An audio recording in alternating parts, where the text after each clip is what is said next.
Have here with us Dr. Cairo Ojugbo, who is the factional deputy chair of the PDP. You're welcome to Sunrise Daily. Thank you. I'm not a factional deputy national chairman. I'm the authentic deputy national chairman of the PDP. Do you belong to the Ahmed Makafi faction, or do you belong to the Sheriff faction? The Ahmed Makafi people, that are alien to the constitution, that are illegal and aberration, and we do not recognize them. Well, then I'm afraid that we'll have to go with that title, factional, because as it exists, as it currently still is, there are factions. Some people, the other party doesn't even recognize yours as well. They say that as far as they're concerned, you people do not exist. And they believe that so far so good. One of the reasons why they lost the elections is because of your faction, which they describe as moles within the PDP. Which is most unfortunate. Let me say very quickly that what is happening in the seed of what is happening in the PDP started years ago. And we are saying that this is the time to correct it. Because when things get worse for it to get better. Let me give you specific examples. Number one, since the illegal critical committee came on board, PDP has not won anything. We lost a senatorial election in Imo State. We lost Edo State. We lost Ondo State because of the critical illegal committee. Now, this impunity setup, this critical committee is the continuation of impunity in the party. Do you know what happened in Imo State? Let me get this straight. Do you recognize the other members of your party? So, for instance, do you recognize the current governors of the PDP in the PDP? Of course, very much. We recognize them. Are they your members? Of course, they are our members. But they do not recognize you. No, it's not true. It's not true. Have you heard any governor that has come out to say he does not recognize us? No. Quote any of them. Go and check the press. We work with all of them. You see, what is happening in the PDP, and let me make it clear.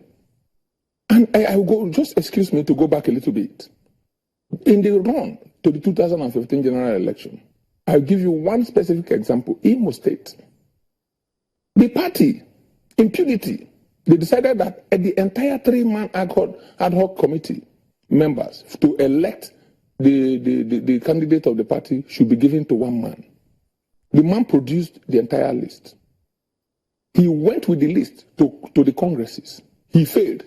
Somebody else, Ararume, let me call his name, defeated him. During the Congress, he was crying that Ararume was giving people the 7 books of Moses to take oath before they go and contest the election. We told him, if Ararume is giving them 7 books of Moses, why don't you give them 20 books of Moses? Eventually, he lost the Congress. He came back to Abuja. The party reversed the decision of the people and gave the ticket to the same man that had lost in the field. Ararume left PDP, went to APC. We lost Imo State. My dear sister, I appeal to Nigerians, to the entire world, to look critically into what is happening in the PDP. Do you accept the outcome of the elections in Ondo? Oh, very well. Let me tell you, if the illegal people, if they say they are going to contest it, we will advise, by the grace of God, we are hoping that very soon the courts will decide who the chairman of the party is and who the authentic owners and the persons who, because as of today, we hold the certificate of registration of the PDP. And look, possession and ownership, they might be erroneous, but they're almost synonymous. And let me quote you also. By the grace of God, that the courts rule judiciously and expectedly, and we are returned properly, we are going to advise the candidate not to go and waste his time, waste the court's time, to go and start appealing that judgment, the processes. Because Mimiko, his governor, has congratulated the candidate. Who do you recognize as the candidate, as the PDP candidate in the elections? In Ondo State. Of course, State. the person who went through the thorough process, 6 of them contested it. In the Mimiko's faction, there was no contest. Jegede was returned unopposed. And that is where the party called the governor. Sir, this candidate that you are bringing through, we have nothing against him. He's from your zone. There is an acknowledged system in Ondo State. You know you're Yoruba, you know how Yorubas behave. You know, they're very How do they enlightened. behave? They're very enlightened. They take things very seriously. They keep agreement. So the party said to him, our dear governor, this candidate you are bringing is from the same zone that you are from. It is now the turn of this zone. Go either to the south or to the north. Pick anybody who will cooperate with you. Of course, that didn't happen. So you do not recognize Mr. Isaiah Jegede as a candidate of the PDP? No, because we didn't produce him. No, the party didn't produce him. And we are praying to God. And then we are appealing to the excellencies, the Lord Justices, not to take what has happened, the petitions that some of our people have written, not to let it becloud their judgment, to look passionately at the cases before them, to look at the merits of it. Because we, the people of the party, the National Working Committee of the party, at all turns in these affairs, we have obeyed the courts. The court in Lagos by Buba and the court in Mohammed. They said, look, don't go on with this convention. We didn't. We withdrew from it in obedience to the court. And these people, they say, look, impunity as usual. What led us to be losing, even till today, they continued it. And let me tell you, if we don't stop it now, this party will go under. Yesterday, yes, you called for unity. Yes. You called for reconciliation. Exactly. And one would have thought that your rhetoric towards the other faction would be a little more conciliatory. But today you accuse them, of impunity. You accuse them of not listening to, of not obeying court judgments. You have all sorts of accusations against them. How do you think this will further the call for reconciliation which you made yesterday? Thank you very much. Spare the rod and how do they say? Spare the rod and spoil the child. In calling for reconciliation, we are mindful of the rule of law. We are mindful of our past current history. We are mindful of the way we want to go forward. So in telling them that we want them to come back to the house, come back and then let us reorganize, sit down as one persons of the same destiny. Come back with a task of uniting the party. We must at the same time tell them the truth.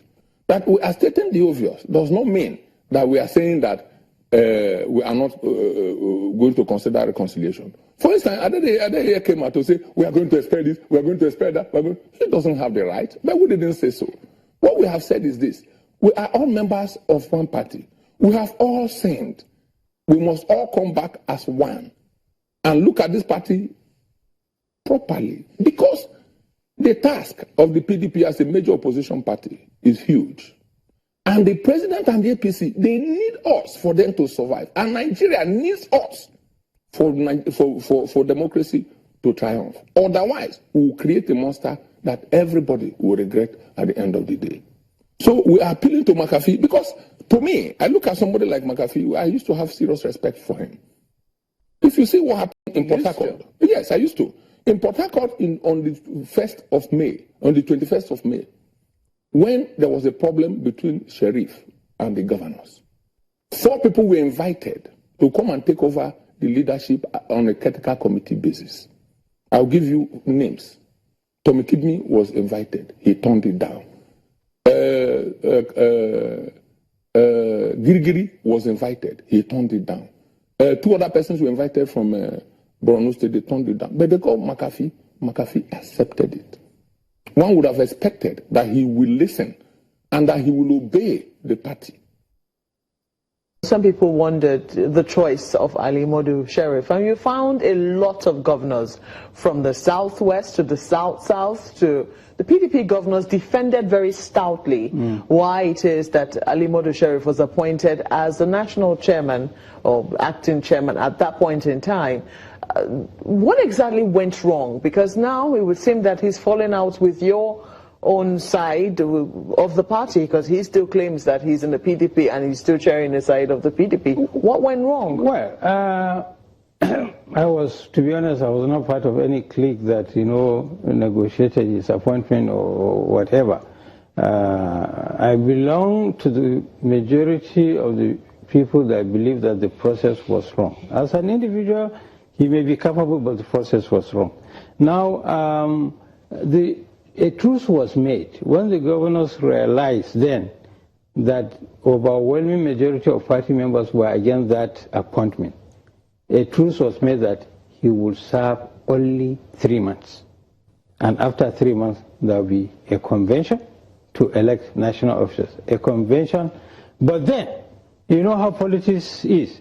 Before going to Port Harcourt, zoning was done. It was seemingly zoned specifically to his geopolitical zone, seemingly zoned to himself, to succeed himself, which was in breach of the gentleman's agreement. Not only gentleman's agreement, this issue of 3 months was even reported to NEC, was reported to Board of Trustees, and everybody calmed down. Now, then there was a breach of that understanding. Something between them, I am not a governor, so whatever might have happened, I mean, only the governors and himself, if they want to tell Nigerians the truth, can come out and say. But from what we hear, is that he was more or less parading himself, not only as substantive chairman post Port Harcourt, but as presidential candidate of the party for 2019. To our understanding, that what caused, you know, the fracas and the division. And say, wait, that's not what we brought you here for. All we want you is to be party chairman. So why this issue of presumptive presidential candidate and offering even running mate to some of the governors? At least 3 of the governors had said at several meetings that he had privately offered them running mate position. You know, sometimes I wished we could just get on everyone day after the day. You know, it's a daily show. But we'll take our time out now. When we return, we'll continue looking at those special moments in the year.